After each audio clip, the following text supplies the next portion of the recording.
সম্প্রতি বাংলাদেশের জাতীয়তাবাদী দল বিএনপি এর একটি ইফতার মাহফিলকে ঘিরে দেশ জুড়ে আলোচনা ও বিতর্ক তৈরি হয়েছে।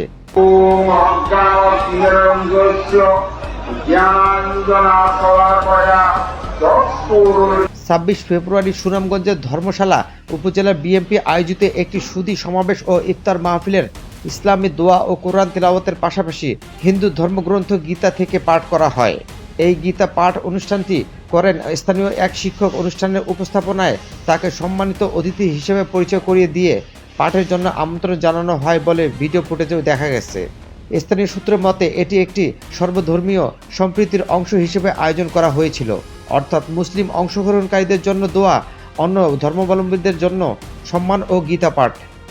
এভাবে অনুষ্ঠানটি বহুধর্মীয় অংশগ্রহণের মাধ্যমে সম্প্রীতির বার্তা দিতে চেয়েছিল বলে আয়োজকদের দাবি। স্থানীয় সামাজিক মাধ্যমে এমন ব্যাখ্যা উঠে এসেছে।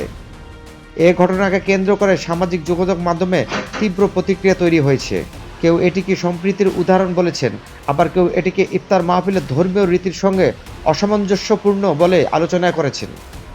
স্থানীয়ভাবেই বিষয়টি নিয়ে আলোচনা ও সমালোচনা শুরু হয়। বিএনপির ইফতার মাহফিলে গীতা পাঠ হয়েছে, ঘটনাটি সত্য,